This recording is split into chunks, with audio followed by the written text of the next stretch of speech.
Moin Leute, hier ist wieder euer Marc und heute habe ich was für alle, die sich früher gerne Bretter gelegt haben und sich die Bretter jetzt lieber auf den Tisch legen. Die neue Kaycon Q2 mit richtig knackigen Switches. Los geht's, Jungs.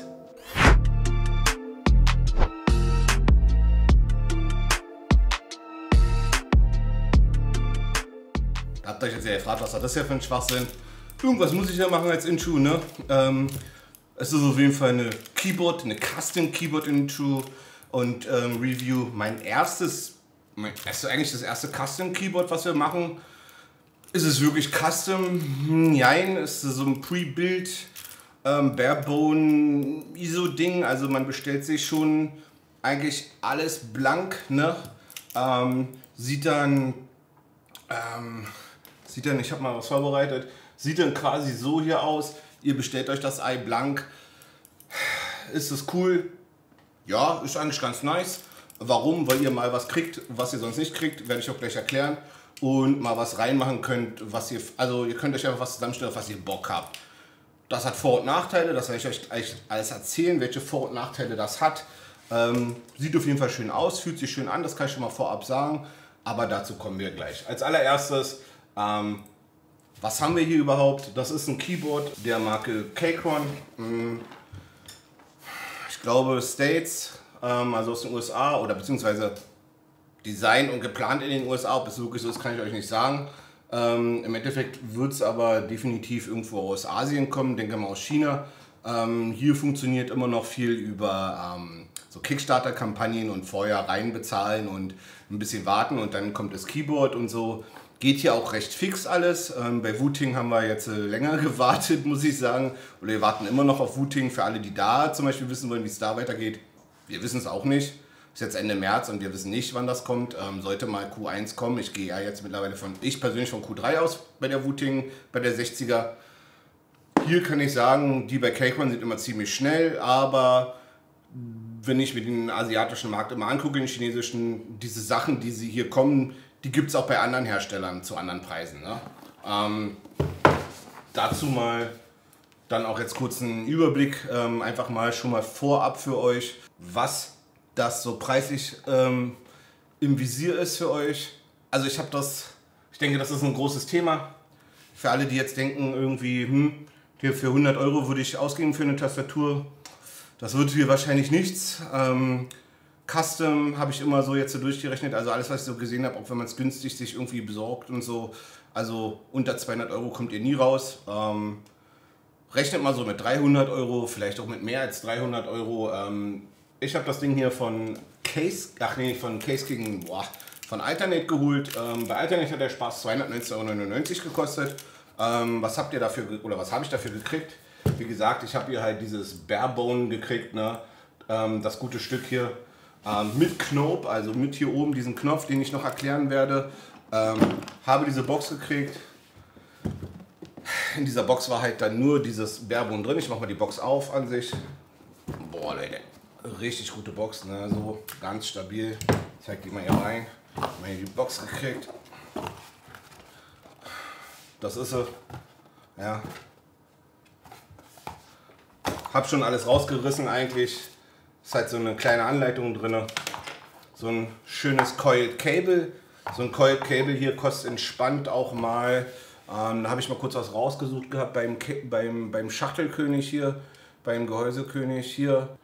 So, habe ich hier mal was rausgeholt. Das kostet halt, ja, das wird wahrscheinlich eine Liga höher sein hier für einen Fuffi. Aber ich denke mal so 20, 30 Euro wert auf dem Endverbrauchermarkt hätte das schon. Das funktioniert gut, das habe ich auch schon benutzt. Ist ganz nett so. Hatte ich vorher noch nicht, muss ich ganz ehrlich sagen. Habe immer so hochwertige Sleeved Cables gehabt, aber das ist okay, ja, das kann man nehmen. Ich packe das mal beiseite. Dann war halt noch hier so Classic-Ausrüstung. Das ist für der Switch-Puller hier, Keycap-Puller. Ein paar Schrauben dann noch für die Stabilizer, Schraubenzieher und halt hier noch irgendwie. Das war's auch schon. Könnt ihr halt hinten noch raufgucken, was da noch so drin ist, ne? Aber das ist halt, ja, ist halt nichts Besonderes, Jungs. Bisschen steht mal was hinten drauf. 65er Layout, Screw-in Stabilizer. Das bedeutet, dass ihr halt diese Stabilizer, die unten zu sehen sind, was so wichtig ist, die halt hier unten zu sehen sind, wenn wir hier mal das abmachen ein bisschen. Moment, mach's mal für euch ab. Die Space-Tasten bereiten mir immer besonders viel Freude, muss ich sagen. Habe ich halt vergessen vorhin, das richtig abzumachen für euch, dass man die Stabilizer sieht. Da sieht man halt die Stabilizer dann hier ganz gut. Die sind hier diese grünen. Ja, die haben mir ein bisschen Sorgen bereitet, weil ich gemerkt habe, dass je nachdem, welchen Switch ich drin hatte und welche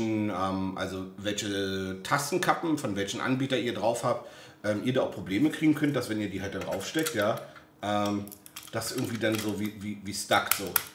Hier geht's mit dem. Also, um das Gefühl mal zu vergleichen mit einer Ducky. Schwierig.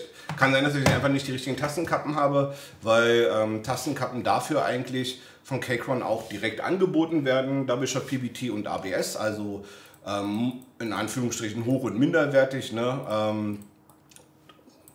Ich persönlich finde halt, dass diese Farbgebung und diese Tasten, das ist halt nicht so meins. Ich mag halt dieses, ja, das sieht ja so ein bisschen, dieses abgerundete, das ist nicht so mein Ding. Aber ansonsten kann man die bei Alternate gleich mitbestellen, hätte ich mal machen sollen, hätte ich mich weniger geärgert, weil ich noch Tastenkappen für die Q1, für die 75% Version und nicht für die 65 geholt habe. Und da passt hier unten dann zum Beispiel gar nichts, weil ich ein anderes Tastenkappen-Set genommen habe. Hätte man wahrscheinlich mitbestellen sollen. Gibt es einige Ausführungen bei Alternate, aber seid ihr auch, glaube ich, entspannt nochmal ein Fuffi los.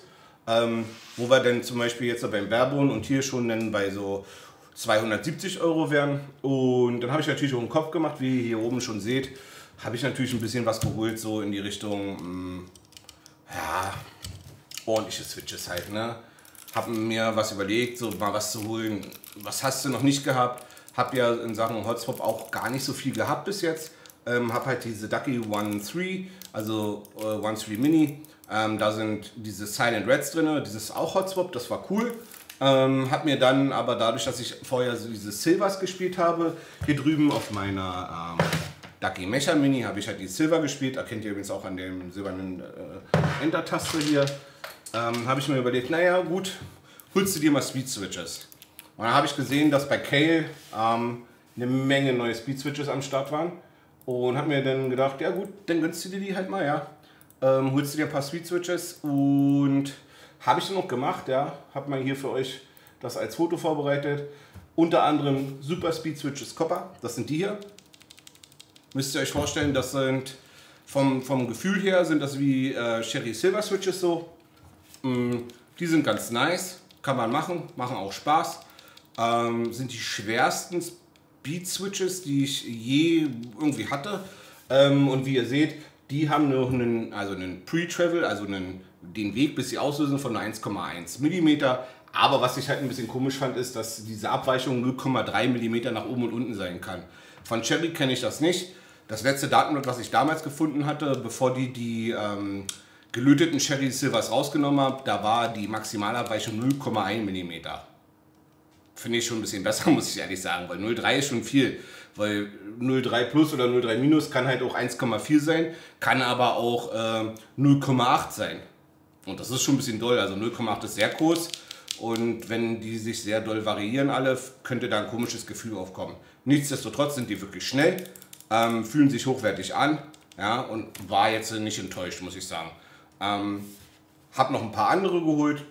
Die Copper sehen wir. Dann habe ich noch die in Bronze geholt. Das sind die hier. Gleicher Weg. Etwas leichter zu drücken. Ja. Da muss man jetzt so sagen, Bronze, die waren mehr so also wirklich leichter zu drücken. Auch 1,1, aber das sind die allerersten, die taktil sind. Und ich halte euch das mal rein.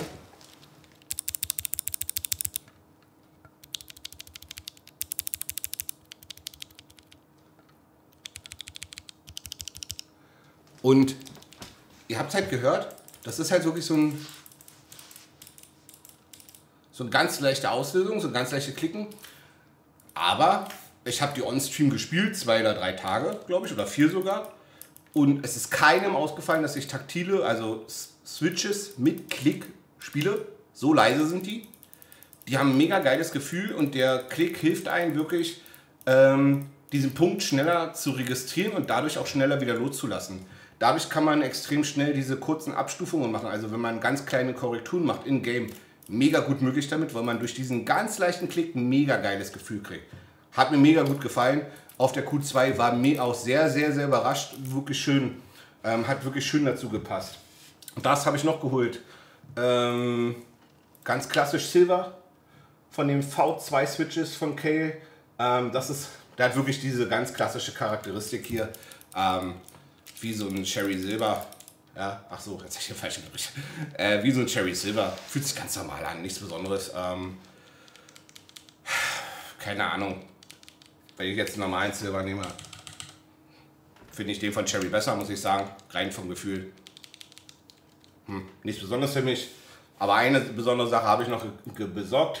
Das ist der gute hier. Das ist dieser Box White Speed oder Speed Ultimate.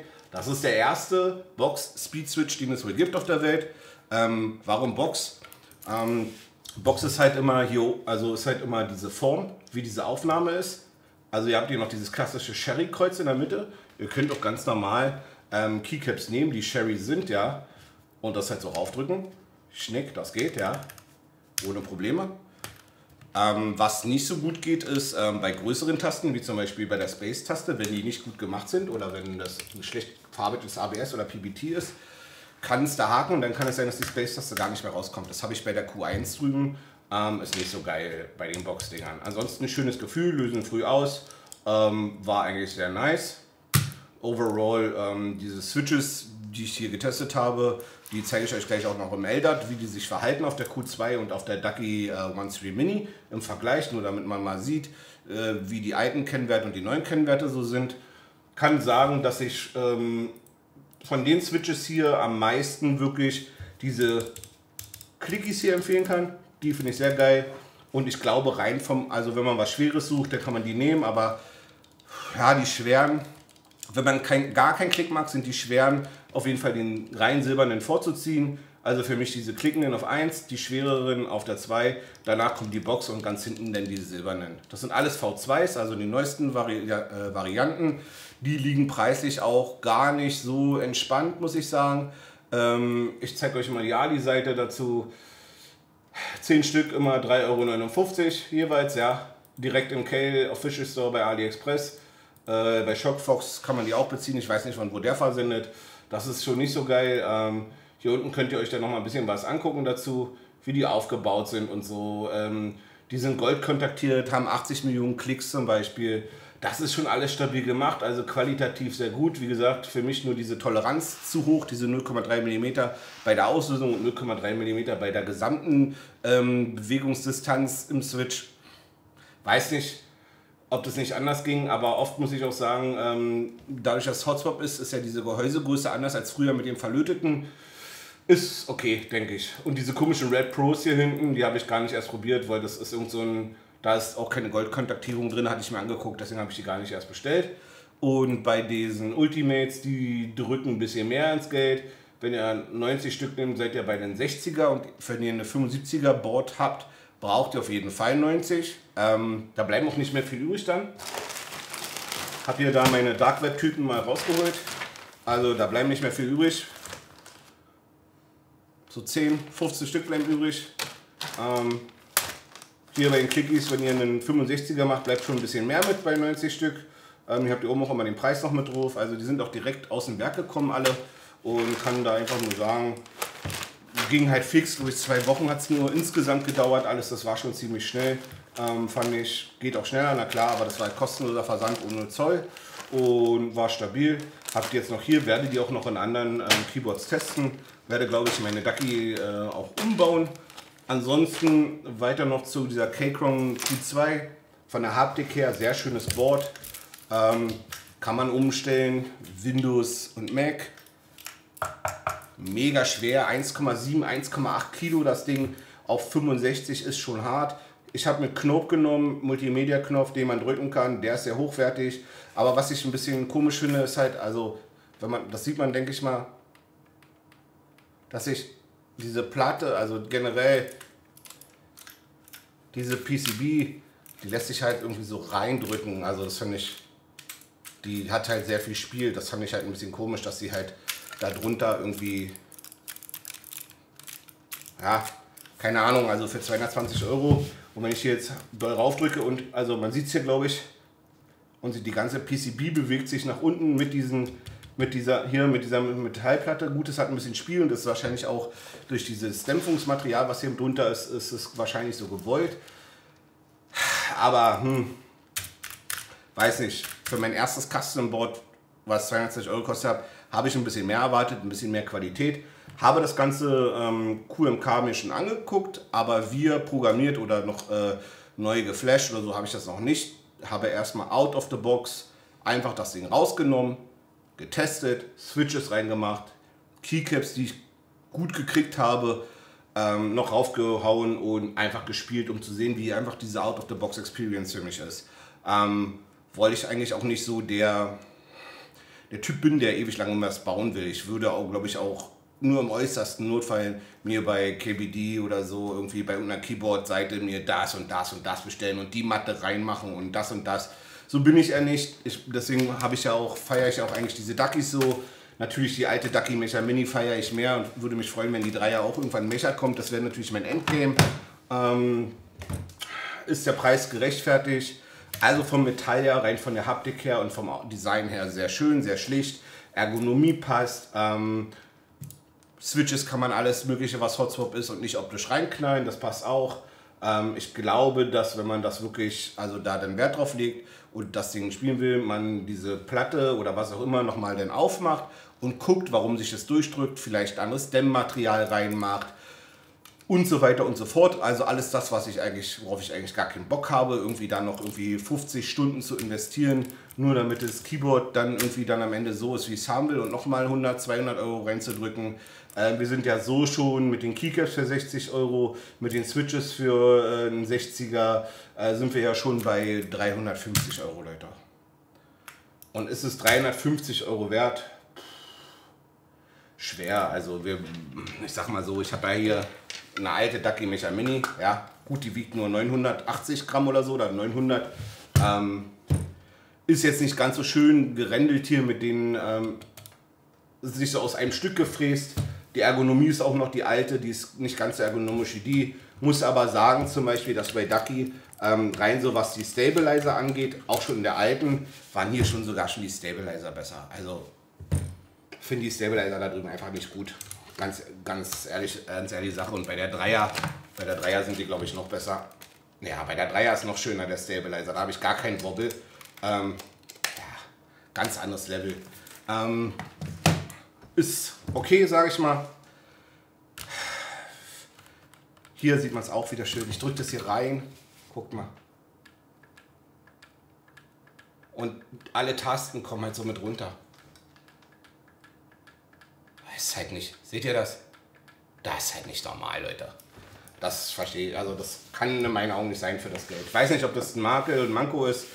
Aber für mich nicht schön. Hab das dann ganze Ding natürlich auch gespielt. Vom Spielgefühl mit den Clickies mega, mega geil. War mega zufrieden, war sehr, sehr überzeugt. Bis ich heute den Elder-Test gemacht habe. Bis ich von denen überzeugt war, Leute. Könnt ihr euch ja was denken. Eher nicht so. Ich muss mir den mal hier drüben aufmachen. Wir fangen ganz unten an. Das Schlechteste, was ihr hier machen könnt. Also um es jetzt mal Real Talk zu sagen, ich habe halt einfach gemacht, die Switches auf der gleichen Taste hier getestet in der Q2 und auf der Ducky One 3 Mini auch auf der gleichen Taste. Die Switches dann einfach gehotswappt und hier dann halt reingemacht und hier drauf getestet. Habe das dann verglichen, um zu gucken, wie die Switches der gleiche Switch in den unterschiedlichen Tastaturen performt, mit den gleichen Einstellungen, im gleichen Spiel, in Apex wie immer. Vorher natürlich alles eingemessen, hat alles funktioniert vorher wie immer, die gleichen Werte, alles perfekt. Wir fangen an. Das Schlusslicht ist die Q2. Leider, hört sich jetzt wild an, mit den Switches, die ich am meisten mag, eigentlich mit diesen, ich habe sie Gold beschrieben, mit diesen Clicky-Switches. Das war leider das allerlangsamste mit 21,65 Millisekunden im Durchschnitt und 5 Millisekunden Abweichung. Also irgendwas zwischen 15 oder 16 und 27 ms. Und das ist zu doll, Leute. Eine Abweichung von 5 Millisekunden ist einfach zu hart und eine Gesamtlatenz von 21 ist auch zu hart. Wir erinnern uns, wir hatten schon mal so einen schönen Test gemacht hier auf der guten alten YouTube-Seite hier von uns aus der deutschen Version. Das habe ich mir vorhin auch schon mal angeguckt. Gibt es hier so einen schönen Link, den ihr euch auch angucken könnt, wo wir das hier dann auch eintragen werden in einer Woche ungefähr. Da hatten wir schon mal drin die Mini mit den Reds mit 12 ms, die Huntsman Mini V1, aber mit den V2 Red Switches mit 10 ms und die alte Mecha Mini, die hier liegt mit 40 ms im Schnitt. Das Gerät hier ist ungefähr doppelt so langsam, also nur halb so schnell wie, wie die 123. Schon mal als groben Anhaltspunkt, ja. Und ja, klar, die ist schneller als die alte Mecha, aber das ist halt ein neues Brett, ja, für über 300 Euro, wenn ihr euch das zusammengebaut habt. Das ist halt nicht so geil eigentlich. Ich weiß nicht, ob man das verbessern kann, wenn man das noch mit VIA-Programmierung bearbeitet. Auf jeden Fall habe ich dann natürlich auch diese Box Whites hier getestet, auch an der gleichen Stelle. Also ich habe immer wirklich den gleichen Cap hochgezogen, und zwar den hier, deswegen hat er den Kratzer, das K, und habe immer den Switch getauscht. Die hier hatten dann 20,36 ms mit über 5 ms Abweichung, 5,65 ms, fast 6. Auch viel zu viel, zwischen 15 und 26 geht gar nicht. Als nächstes kamen die klassischen silbernen hier, die ich getestet habe. Da waren es dann 20,22 ms mit 5 ms Abweichung. Und zu guter Letzt kamen diese schweren hier. Die hatten dann nur 18,75 ms, aber auch wieder mit 5 ms Abweichung. Auch zu viel. Ne? Ob ich nur 14 oder 23, 24 ms habe, immer im Wechsel, das ist halt nicht so geil. Das ist halt nicht so, das ist halt kein stabiles Gefühl dann irgendwann. Ne? Habt ihr gesagt, habt ihr den Spaß hier rübergebraut. Da kommen wir denn jetzt zu den Werten. Der schlechteste Switch von denen hier in der 1.3 Mini war dann der Box Speed. Der hatte hier 12,84 ms zum Vergleich. Damals hatte der Standard Red 12,1 von Cherry, Red Silent, wohlgemerkt, 12,1 ms. Und hier hat der Box Speed, der ja angeblich auch schon bei 1,1 oder 1,3 auslöst, 12,84 mit einer Abweichung von 2 Millisekunden. Auch viel zu hohe Abweichung.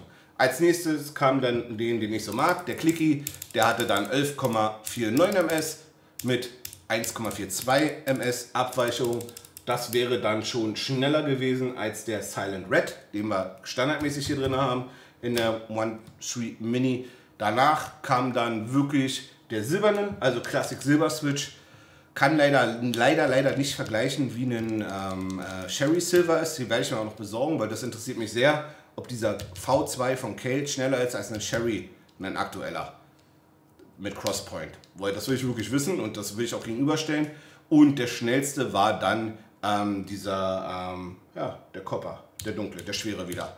Der hat dann 10,5 ms gehabt, aber mit 2,3 ms Abweichung.